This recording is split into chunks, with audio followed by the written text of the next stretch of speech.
Viva Voz, com Vera Magalhães.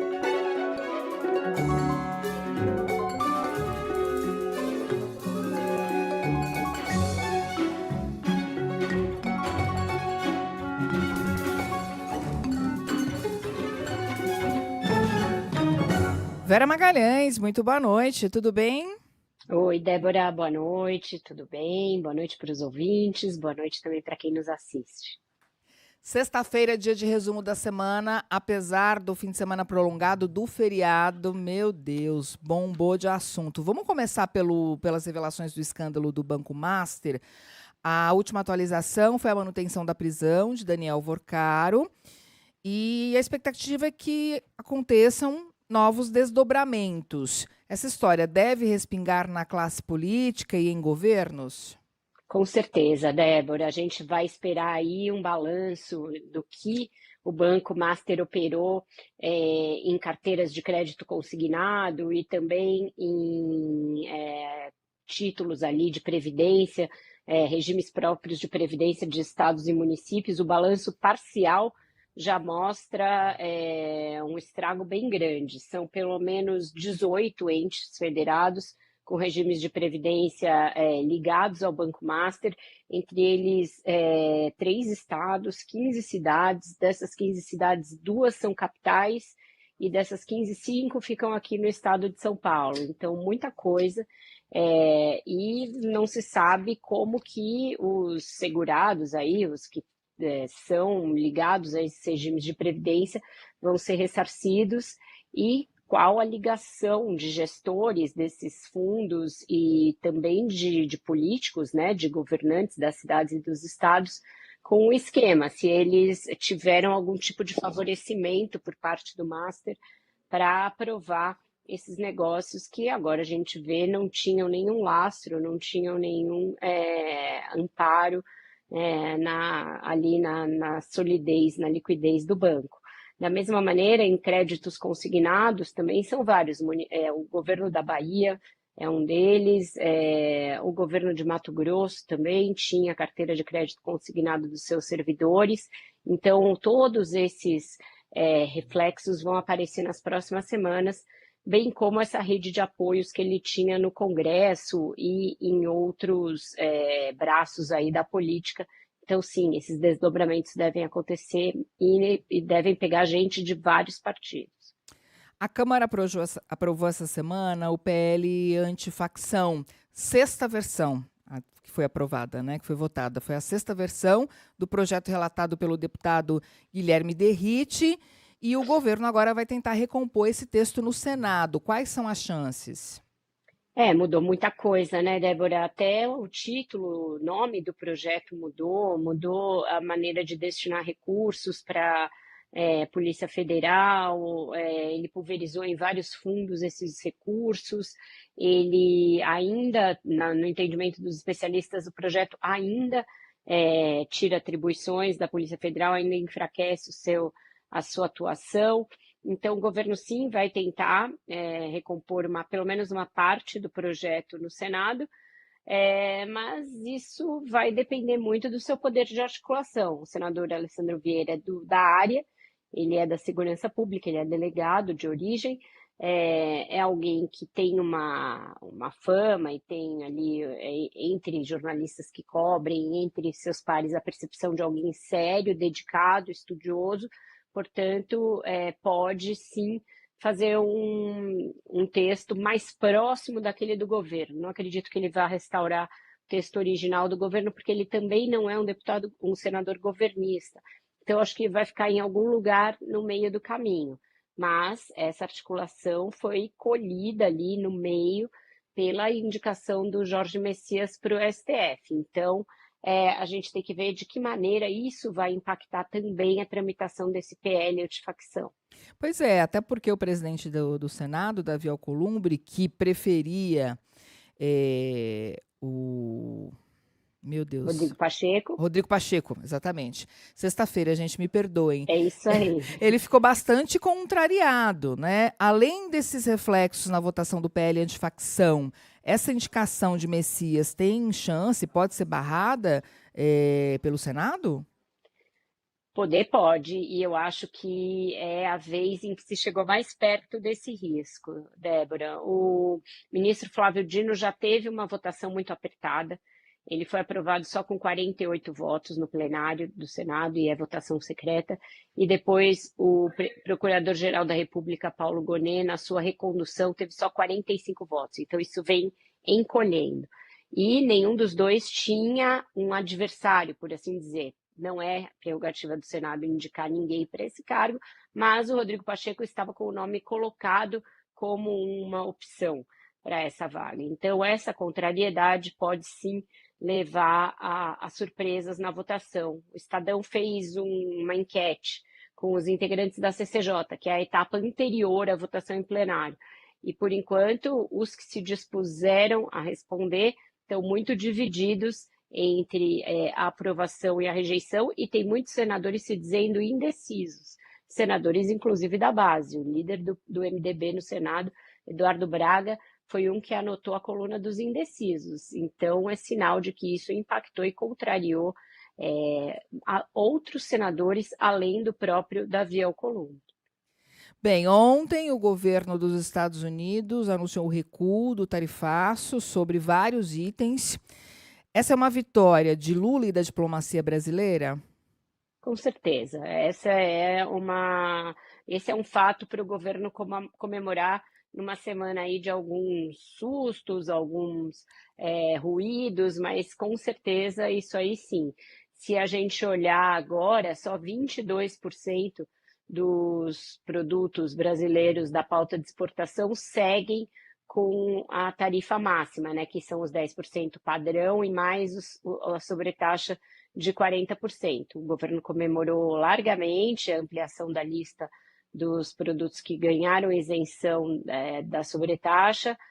O Geraldo Alckmin, vice-presidente, disse que é sim uma vitória e que a gente passou de 36% da nossa pauta de exportação da tarifa cheia para algo como 22%. Então, sim, uma vitória, mas o governo está dizendo que ainda quer mais, que ainda vai negociar para que essas exceções aumentem ou para que simplesmente o governo americano desista de sobretaxar produtos brasileiros como vem fazendo.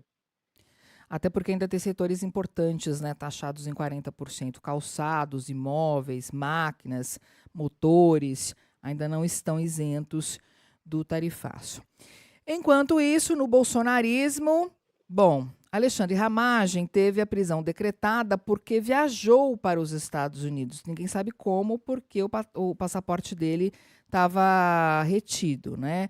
E a defesa do ex-presidente Jair Bolsonaro resolveu nem esperar a negativa dos últimos embargos e protocolou o pedido de prisão domiciliar. Está próximo o cumprimento de pena do ex-presidente e dos demais condenados? Eu acho que essa saída do país sem justificativa, sem comunicação por parte do Alexandre Ramagem, que está sendo entendida como fuga pelo Supremo e por todo mundo praticamente, atrapalhou bastante a situação do Bolsonaro. Se havia ali uma predisposição da parte de alguns ministros com essa ideia de manutenção de uma prisão domiciliar, até por razões humanitárias, até ali em consonância do que foi feito com o ex-presidente Fernando Collor, eu acho que essa predisposição reduziu um pouco depois da saída do Ramagem do país. O Supremo está se sentindo bypassado, acha que levou uma bola nas costas, e aí o Alexandre de Moraes se antecipou e fez esse pedido de prisão, e acatou, né, um pedido de prisão para o ex-diretor-geral da ABIN, e a defesa do Bolsonaro, com a qual eu tinha falado ainda na véspera, e que não estava achando que a decisão do Alexandre sobre o Bolsonaro era para esses dias, agora se antecipou aos próprios embargos infringentes e já apresentou o pedido de prisão humanitária. Está dizendo que vai apresentar os outros embargos,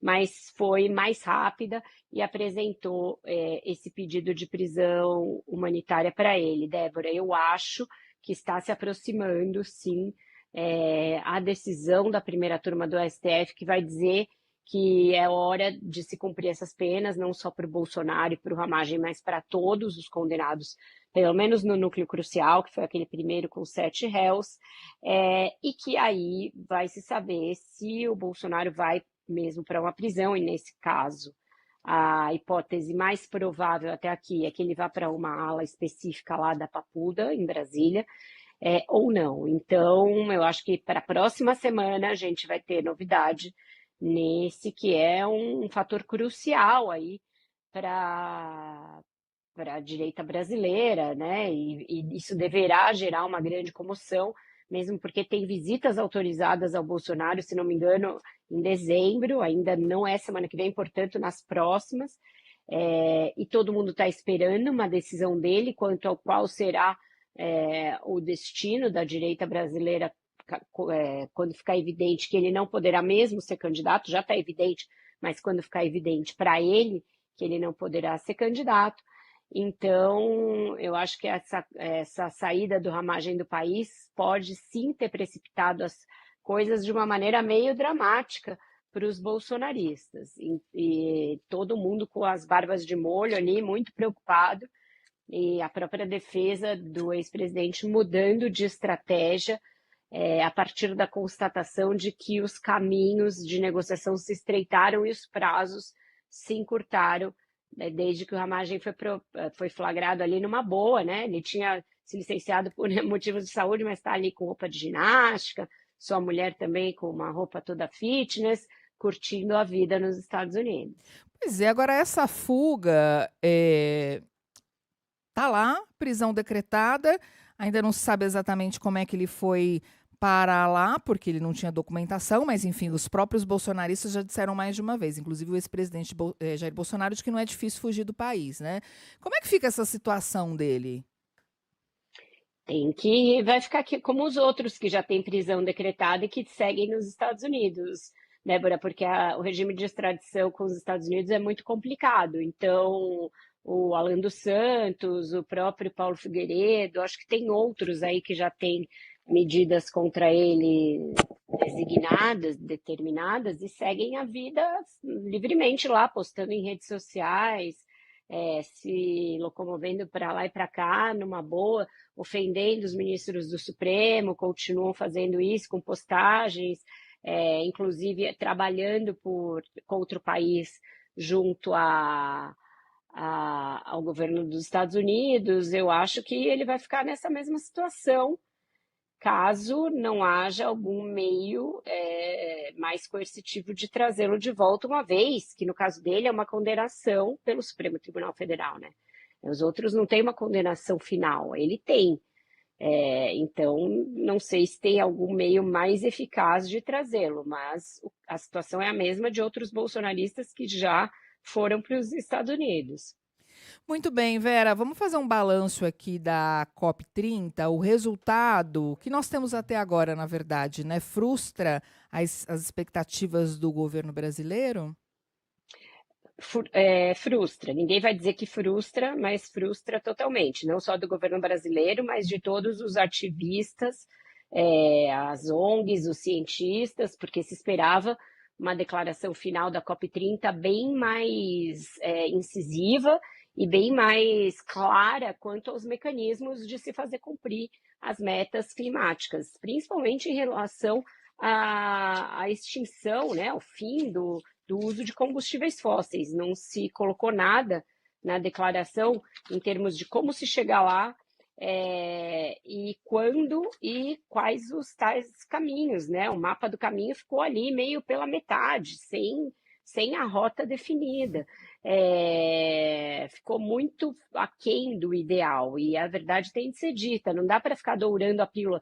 Eu vi muita gente, a declaração foi muito enfática em termos de que as minorias têm que ser protegidas, e cita nominalmente mulheres indígenas e quilombolas. Minha gente, isso era o mínimo, né, que se esperava de uma COP no Brasil.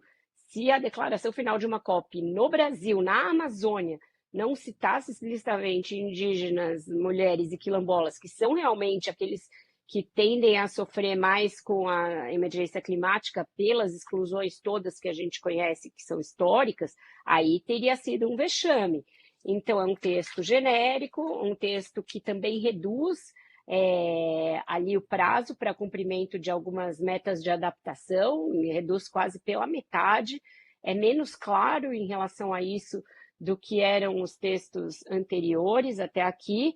Então, se a ideia era uma COP que fosse primar pela implementação de toda a agenda que a gente vem vendo nas últimas COPs, e que fosse consagrar uma liderança brasileira como um país que vai conduzir essa saída dos combustíveis fósseis, vai conduzir o compromisso de desmatamento zero e de uma adaptação mais clara, com metas para o resto do mundo, não foi isso que se obteve, ficou aquém.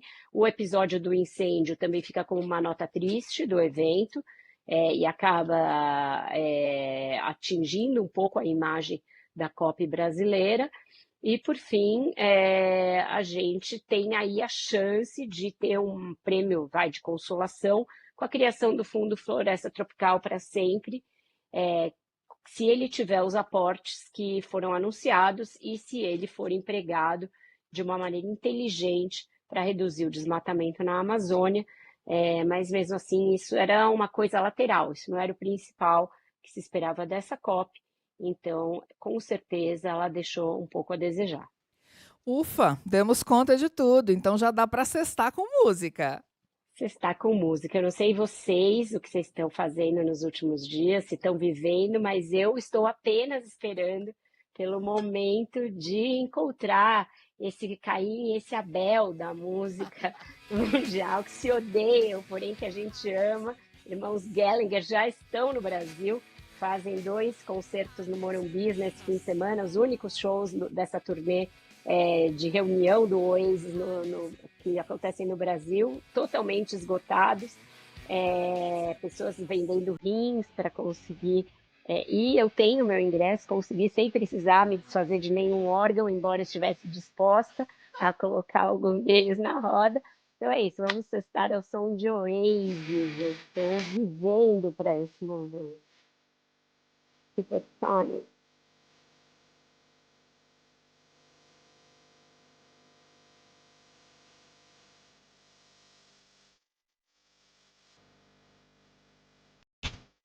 É isso aí, show histórico, reencontro histórico, a gente não sabe o que vai acontecer amanhã. Quer dizer, no dia seguinte, depois, segunda-feira. Peraí, já estou perdida. Segunda-feira, se eu vier, eu prometo contar tudo para vocês. Se eu não vier, que alguma coisa aconteceu. É porque a gente não sabe o que vai acontecer com você nem com eles, né? É isso. Boa, Vera, bom show, bom fim de semana e até segunda. Beijo. Até, beijos, tchau.